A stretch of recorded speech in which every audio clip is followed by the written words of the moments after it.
Welcome back. Well, on a Monday, got some explosive news here. All of a sudden, I started receiving a lot of messages right around the same time of an interview that was released last night with JD Vance on Face the Nation, where he makes some pretty explosive comments in relation to the USCCB, the Catholic bishops here of the United States. He makes some very, very serious insinuations about the Catholic bishops, very critical of them. And so we're going to take a look at that. Then we're going to see what the USCCB, the Catholic bishops, have said in response to Vance's interview, as well as what Pope Francis has said, specifically about Trump and his immigration policy, which is really what Vance was commenting on. And so we're going to examine all of that in addition to a few magisterial documents on the question. Okay, so before I show you the clips, however, from Face the Nation, where JD makes some very interesting comments, let me show you a survey just that I put out maybe about an hour ago or so. About 204 have voted. And the survey is, do you agree with JD Vance's comments on Face the Nation, blasting the U.S. bishops about their immigration policy? 73% says yes, he was spot on. And 27% say no, he was wrong. It's a little bit more even on the Twitter one that I did, but the Twitter one got less of a response. So take that with a grain of salt.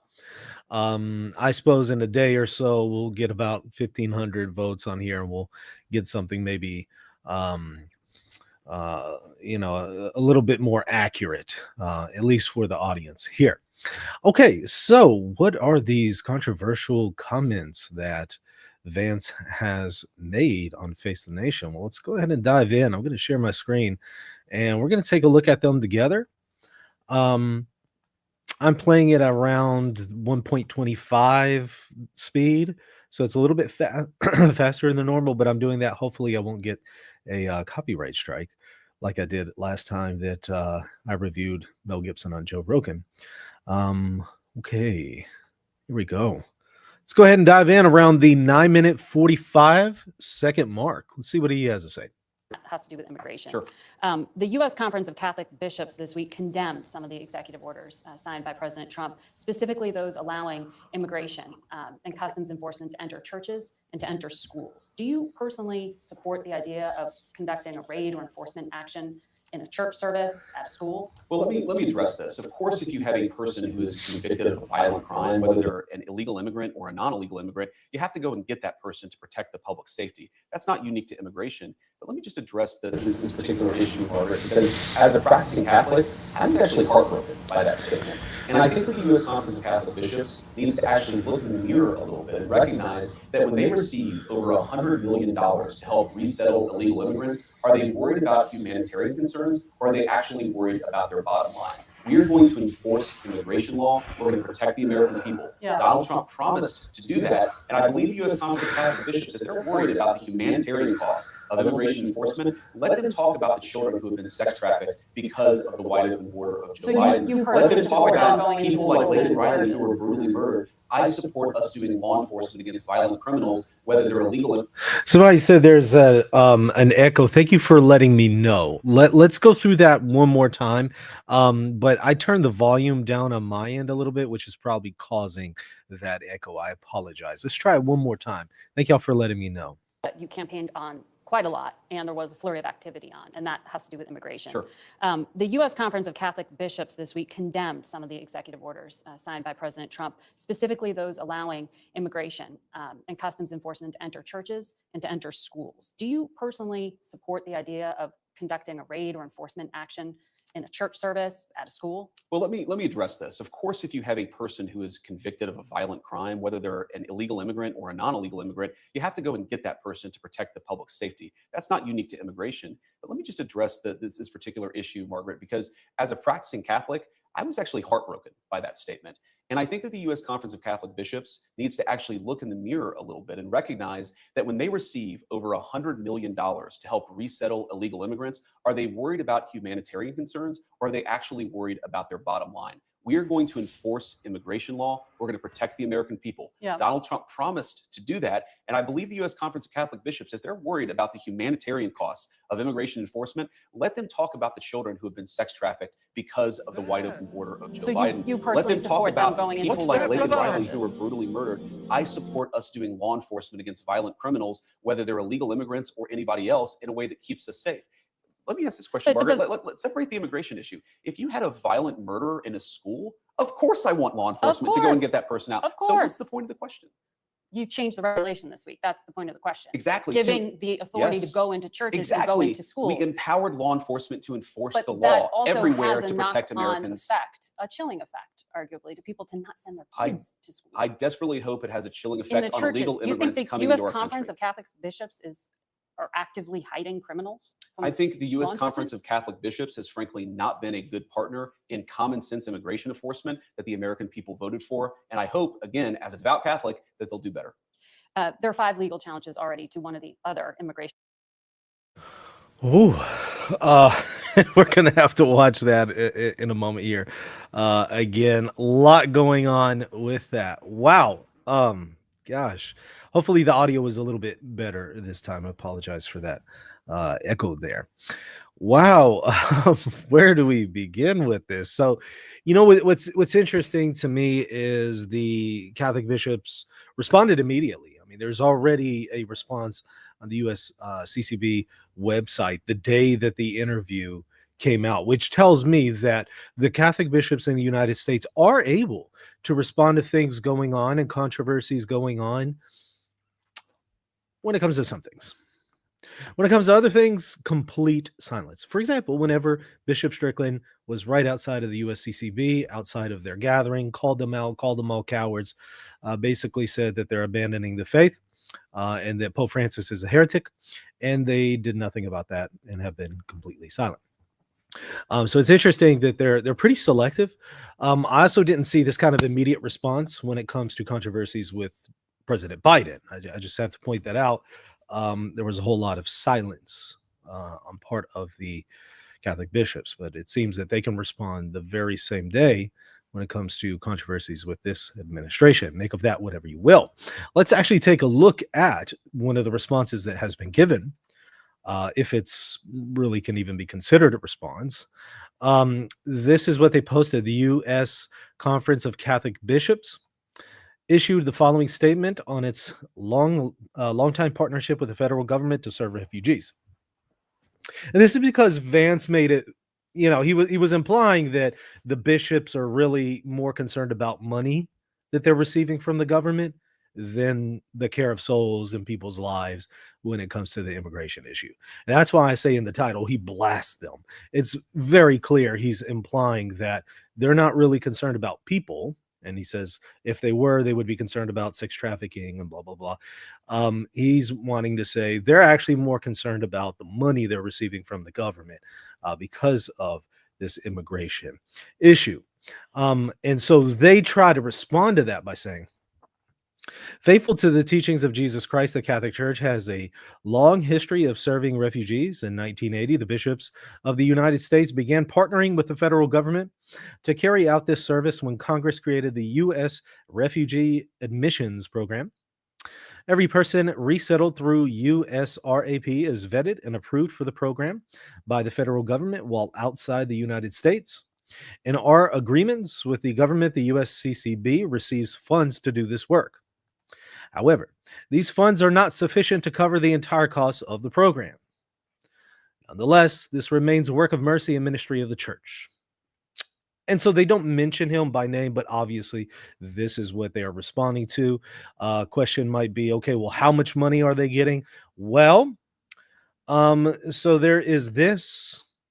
During the Biden administration, the conference's federal revenue for refugee assistance increased eightfold to about 123 million in 2022 from 15 million in 2019, accumulating over 450 million in grants since 2021. Now, the USCCB is saying, well, this isn't enough to cover the programs. I don't know how 123 million and 450 million in grants since 2021 is not enough. Evidently, these are very expensive programs. Be that as it may, they are saying, yeah, it's just not enough to cover it. And that's effectively their response to Vance. So Vance wants to say, yeah, you know what? Not buying it. Basically, they're not interested when it comes to humans and humanity issues, humanitarian concerns. They're more concerned about their money and the bottom line. And so obviously they're denying that.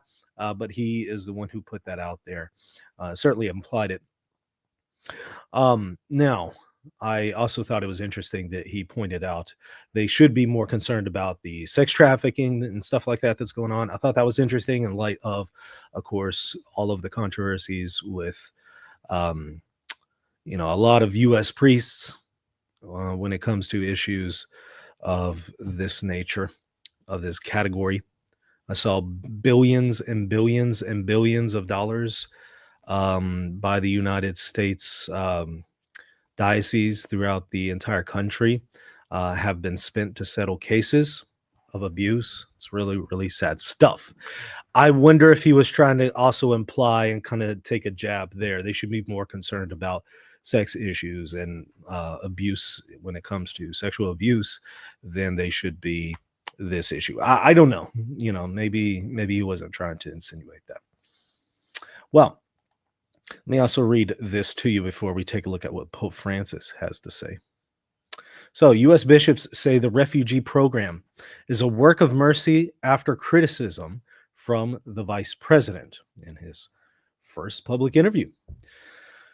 The U.S. Conference of Catholic Bishops on Sunday argued that its longstanding refugee program is a work of mercy after JD Vance criticized the bishops' positions on immigration issues. Vance has made the remarks during an interview on Sunday with Face the Nation. Brennan, who was interviewing him, had asked Vance, who is Catholic, and has been, I want to say maybe 2018, somewhere around there, about the USCCB's criticism last week of the Trump administration's various directives on immigration, specifically the government's rescinding of the policy that restricted immigration arrests at sensitive locations such as churches. Vance responded that as a practicing Catholic, he was heartbroken by the bishop's criticisms. So then they just quote him with what we just saw. Asked if he believed the U.S. bishops are actively hiding criminals, Vance argued that the USCCB has not been a good partner in common sense immigration enforcement that the American people voted for. That seems to imply that he's answering in an affirmative, right? I mean, he doesn't come out and directly say that they're hiding criminals, but he's implying it with that kind of a response. Brennan also asked Vance about the Trump administration's rollback of U.S. refugees' admissions. Vance told Brennan that not all the refugees have been properly vetted. He says, in fact, we know that there are cases of people who allegedly were properly vetted and then were literally planning terrorist attacks in our country. So clearly, he says, not all of these foreign nationals have been properly vetted. So the USCCB on Sunday argued that its own work with refugees is part of a long history of Catholic advocacy for vulnerable migrants. In 1980, the bishops of the United States began partnering with the government. Every person resettled through the program that the church has with the government is vetted and approved for the program by the government while outside the United States. In our agreements with the government, the USCCB receives funds to do this work. However, these funds are not sufficient to cover the entire cost of the program. That's what the statement that we saw from the USCCB. It's interesting they did not disclose how much they were receiving. We had to go to another source to find out how much that was. Nonetheless, this remains a work of mercy and ministry of the church, they argue. Though the U.S. bishops last week praised some of Trump's directives, such as his order asserting the biological reality of sex, USCCB President Archbishop Timothy Broglio said in a statement last week that he took issue with other orders from the White House, such as the immigration directives and the White House's withdrawing from the Paris Agreement Climate Accord. I saw that and I thought it was interesting that he's able to comment on that, but not other issues. Those orders are deeply troubling, he says, and will have negative consequences, many of which will harm the most vulnerable among us. Well, you know what else will also harm the most vulnerable among us? Heresy. Right? False teaching. And I'll note, and I have noted, they've been very, very silent in putting to rest, in addressing a lot of heresy, a lot of schism talk, a lot of comments that lead to the spiritual ruin of numerous souls. And also a lot of liberalism from the pulpit. It's interesting we don't get comments on that. I just have to point that out. But I want to take a look at also what Pope Francis has to say. This came out about 7 days ago from The Guardian. I'm going to try to play it. I'm going to mute my mic so we don't get a feedback. And it's, I suppose, in Italian, but they do have caption in English here. So what I'll do is I'll just play through the whole thing and hope that y'all are visually watching to read the English captions. But at the very end, I'll also summarize it for those who are listening in audio only. But I do encourage you to read the captions right now if you are able to. All right, so let's go ahead and begin here. Domani ci sarà l'insediamento del presidente Trump, il quale ha già fatto sapere che fra 2 giorni vuole cominciare il suo programma di espulsione degli immigrati irregolari dagli Stati Uniti. Ecco, volevo chiedere se vi siete già sentiti, se ne avete parlato. No, non ci abbiamo sentito. Lui è venuto una volta qui, quando era presidente l'altra volta, ma non ci siamo sentiti. Ma questo, se è vero, sarà una disgrazia, perché fa pagare ai poveri disgraziati che non hanno nulla il conto dello squilibrio. Non va. Così non si risolvono le cose. Così non si risolvono. Okay.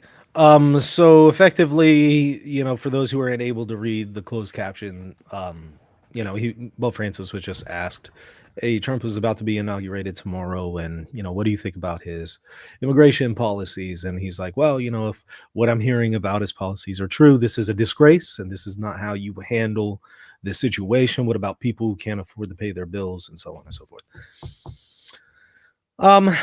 You know, that's Pope Francis's perspective. I have heard him in other comments every now and then. The bulk of his comments tend to be very much in favor of immigration, and it's usually not. He doesn't tend to address the context of whether or not these are people who have migrated illegally, which I think is the big concern for a lot of people in this discussion in the United States. But he's obviously very, very much in favor of immigration, and he will often appeal to his own family's history as immigrants. And he says that, you know, we shouldn't build borders and walls. We should just receive people. And he has made some comments every now and then, just kind of mentioning it in passing.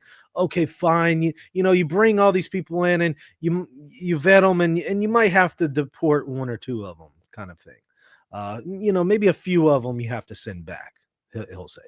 But again, his emphasis tends to be on, hey, just kind of have, you know, all sorts of people coming in, and maybe you have to send a few people out. And I also have seen him speak about how it's important to have, you know, security. The nation should have security of its borders. But those comments and stuff like that from Pope Francis tend to be maybe 1% of the discussion. 99% of his comments on this topic tend to be very much in favor of immigration, very condemning of Trump and his policies. Here again, we see him calling it a disgrace. And you probably recall this a while back as well. I'm going to share my screen so you see this. This was posted. This was January 20th, 2025, but he made some of these comments a while back that I'm going to read to you. Pope Francis calls Trump's plan of mass deportation of immigrants a disgrace. That's the clip that we just saw. But it does contain some other comments that he made under Trump's previous term. Pope Francis said Donald Trump's plan to impose mass deportations of immigrants would be a disgrace as he weighed in on the incoming president's pledges nearly a decade after calling him not a Christian. That's the one I really wanted to take a look at. Do y'all remember those comments? This was posted in February 8th of 2017. Pope repeats, bridges, not walls, after Trump travel bans. So Pope Francis repeated his appeal for people to build bridges of understanding, not walls, as he marked a feast day of a Sudanese immigrant amid a global uproar over the Trump administration's attempt to impose a travel ban on 7 mostly Muslim countries. The Pope didn't refer to Trump in his comments, but at the end of his audience, he noted that Wednesday marked both the church's day of reflection for young victims of human trafficking and coincidentally the feast of St. Josephine Bakhita. Now, he says, in the social and civil context as well, I appeal to not create walls, but to build bridges, he said, to not respond to evil with evil, to repeat evil with good, the offense with forgiveness. A Christian would never say, you will pay for that. Never. And so these were taken to be comments implying that Trump is not a Christian. And I will have to say, for anybody who wants to say, well, no, I think you're taking him out of context. He didn't actually say that in relation to Trump. That's not what he was talking about. Well, I'll just point out, he never came out and said, hey, no, I wasn't talking about Trump. But I do see him able to respond the same day of some controversies. For example, I've pointed this out before. Whenever he used a slur against homosexual people, there was a massive controversy in the news. And he apologized that very same day. I mean, so he got news of it that day and was able to respond that day and apologize. So it's not like he came out and said, hey, guys, actually, I wasn't talking about Trump. I was just speaking about blah, blah, blah. No, he didn't do that. So I think that it's pretty clear he was talking about Trump. He doesn't really see him as a Christian, it would seem. Now, let me point out a couple other things that some will often point to in this discussion, just for good measure, to give a balanced approach here. This is from Veritatis Splendor by John Paul II. So it's a pretty lengthy document. If you scroll down, however, to, let's see, it's about paragraph 80. Should be able to see it right around here. Notice what he says here, and he's talking in the context of acts that are intrinsically evil. Now, what intrinsically evil means is that something is always wrong. It's always evil, regardless of the circumstance, regardless of who does it. It's always wrong. That's what intrinsically evil means. I don't know, just off the top of my head, disobeying God would be an act that's intrinsically evil. Like, is there ever an occasion where it's okay to disobey God? Of course not. Okay, so I would say that's intrinsically evil. The church also says that, for instance, artificial contraception is intrinsically evil, if I'm not mistaken. Okay. Well, in addition to those, it lists a few other things that are intrinsically evil. It says, the Second Vatican Council itself, in discussing the respect due to the human person, gives a number of examples of such. Whatever is hostile to life itself, such as any kind of homicide, genocide, abortion, euthanasia, involuntary suicide. Whatever violates the integrity of the human person, such as mutilation, physical and mental torture, and attempts to coerce the spirit. Whatever is offensive to human dignity, such as subhuman living conditions, arbitrary imprisonment, deportation, slavery, prostitution, and trafficking in women and children. So what we're seeing John Paul II doing here is putting in the category of what is intrinsically evil, all of these things, and putting in deportation in the same context as slavery, prostitution, and trafficking of women. This is going to be ground zero in the debate. You know, what is he talking about here? Is he talking about all kinds of all acts of deportation? Is he talking about mass deportation? Um, what exactly is being referred to here? And I've seen a lot of people debate the question. Well, actually, he's only talking about mass deportation, and others say no, it's every single form of deportation, no exception. Blah blah blah blah blah. This often comes up in the discussion, and I want to point it out to you because I suspect that this is in the back of a lot of people's minds, those at least who have read this document, and they want to criticize Trump and Vance's policies here on deportation. They'll probably point this out. And so it's just something to be aware of. Well, I also wanted to comment on JD Vance and some of his other positions. You know, a lot of people are saying, well, he's right on this. You know, he has a point on this. Well, if that's the case, I do want to still put into perspective some of his other views and ask if they are consistent with the Catholic position. Let me show you something else here. This is from an article, 13 Things to Know About JD Vance's Catholic Journey. And if you go to 13, it says Vance hasn't yet explained how his current position on abortion squares with his Catholic faith. And this might be a little confusing to people because wasn't he, you know, just speaking at a pro-life event and stuff like that? And he says he's pro-life. Okay, so let's put this in perspective. It says his tone shifted during a debate in October 2022 when he said he supported reasonable exceptions, including allowing a pregnant 10-year-old girl to have an abortion. So he takes the position that, you know, some of those exceptions to abortion, he's in favor of them. Now, again, keep in mind that Veritatis Splendor, Evangelium Vitae, and others are going to say that all abortion is just intrinsically evil. You can't even have exceptions. Now, JD Vance is saying, as a Catholic, he holds to these exceptions. In fact, there's a very quick video clip of that I want to show to you, just for good measure, so you know that the article is not making it up here. Let's take a look at it. That is so far out of the mainstream, it's not even funny. Let me address that. Let me go back to Mr. Vance to find out about this. You have said in the past that you compared abortion to slavery, even in the case of the 10-year-old Ohio girl that made headlines across the country. You said two wrongs don't make a right.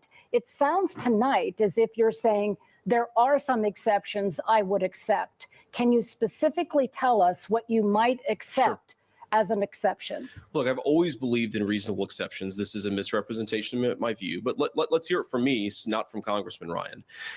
I absolutely think the 10-year-old girl, the case that we've, of course, heard a lot about, an incredibly tragic situation. I mean, look, I've got a 9-year-old baby girl at home. I cannot imagine what that's like for the girl, for her family. God forbid something like that would happen. I have said repeatedly on the record that I think that girl should be able to get an abortion if she and her family so choose to do so.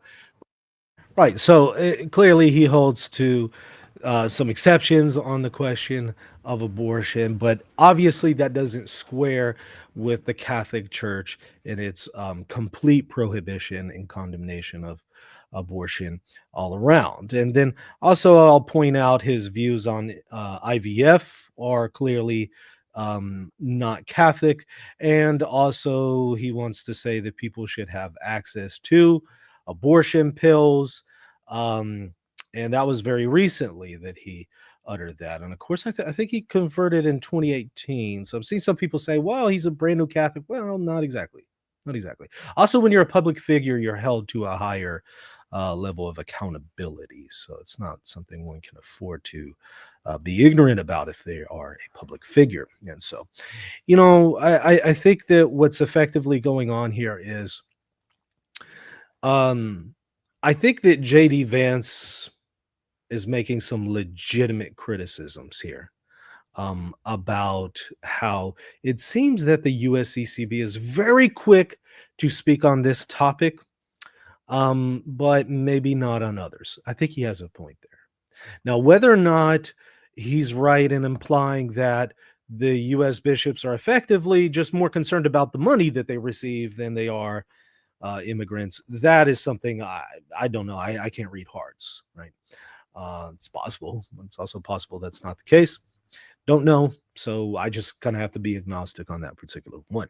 But I do think that on the whole, he had some legitimate concerns and some legitimate constructive criticisms of the U.S. bishops. And I think there's, again, something to be said for his position there. And I appreciated the fact that he was willing to speak out.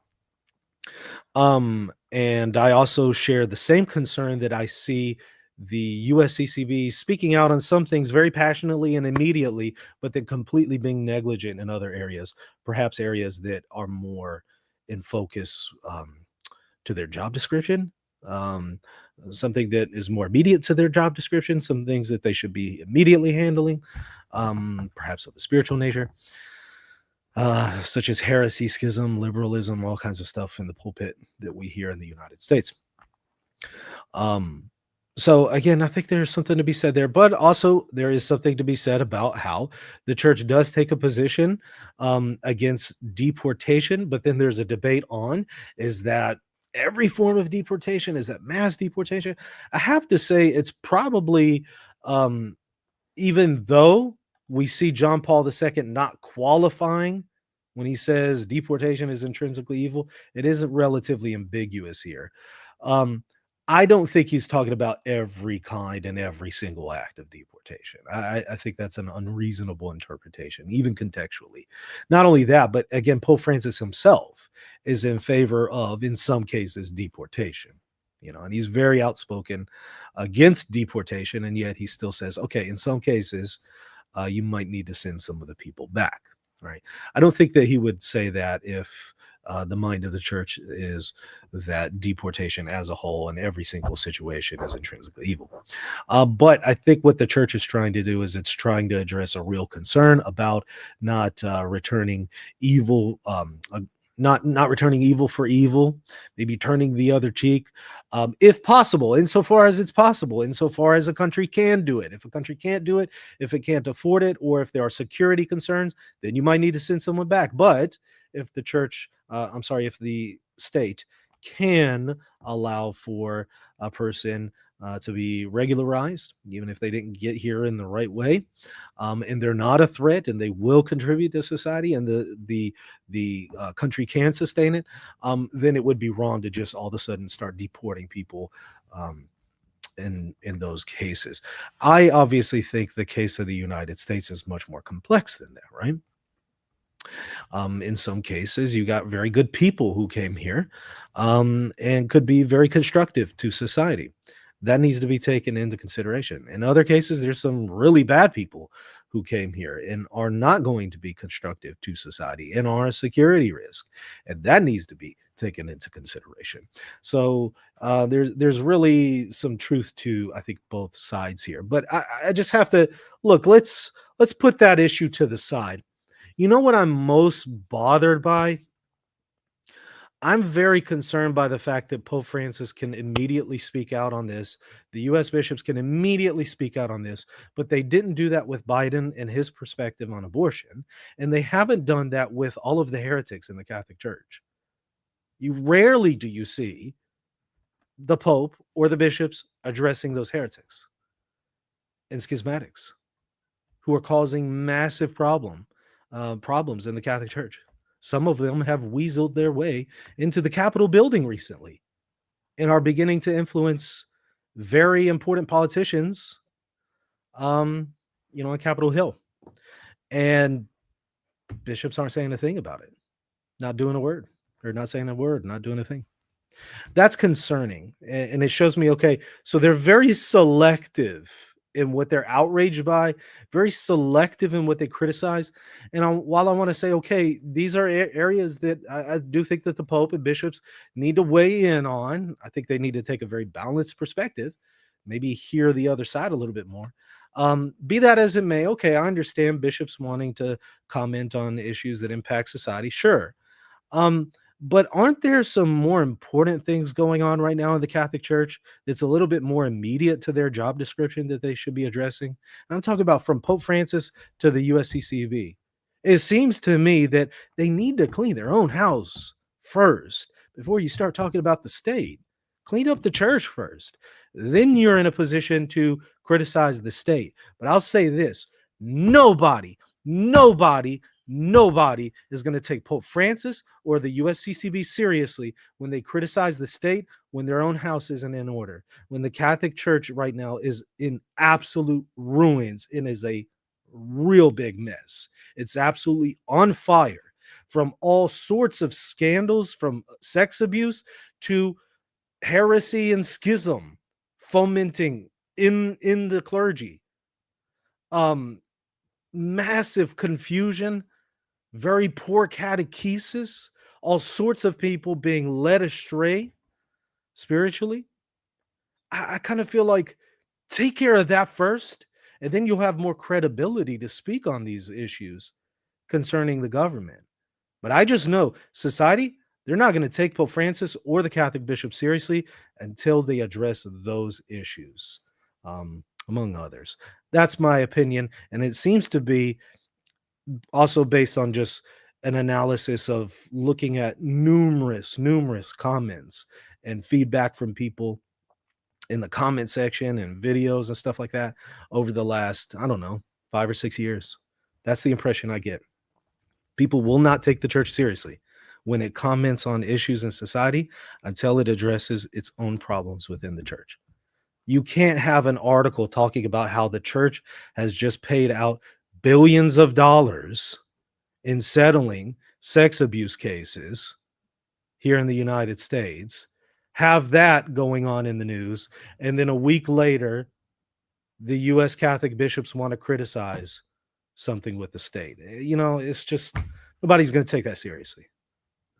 Even if they have a point on some issues here and there, nobody's going to listen to them. They need to clean their own house first. Get those things in order. That's my personal opinion, though. You're welcome to disagree. I would love to hear from you if you do disagree. Of course, put that in the comment section. I'd love to interact with you. I'd love to hear from you. If I'm wrong, hey, show me I'm wrong. If I'm right and you agree, I'd love to hear from you too. Put that in the comment section. Not enough people have hit the like button too, by the way. I see people in the comment section mentioning that. Hit the like button, and of course, hit the subscribe button. If you enjoy the commentary that I offer on this channel, you enjoy the content, the catechetical material that I also provide, please hit that subscribe button, and also consider supporting the channel at patreon.com/reason and theology. You'll get access to plenty of extra content. I'm going to do a patron-only show here in just a moment. And you'll also be supporting the channel so I can continue to offer these videos to you all for free. So if you appreciate it, hey, I really would appreciate your support. Go and check out patreon.com/reason and theology. Hit the sub button, hit the like button. I'll see you soon. God bless. Hey, thank you so much for watching. I hope you enjoyed the content. Don't forget to hit the subscribe button, the like button, and if you want to support the channel, visit patreon.com/reason and theology. Are you seeking clarity in the midst of confusion about Eastern Orthodoxy and Catholicism? In my book, Answering Orthodoxy, I offer a biblical and historical response to the most common objections that Eastern Orthodox offer against the Catholic Church. This book is for anyone searching for the truth, whether you're Catholic, Orthodox, or simply trying to make sense of the differences between Catholics and Orthodox. Order your copy today and discover the rational, biblical, and historical basis for the Catholic Church. Visit Amazon to order your copy today.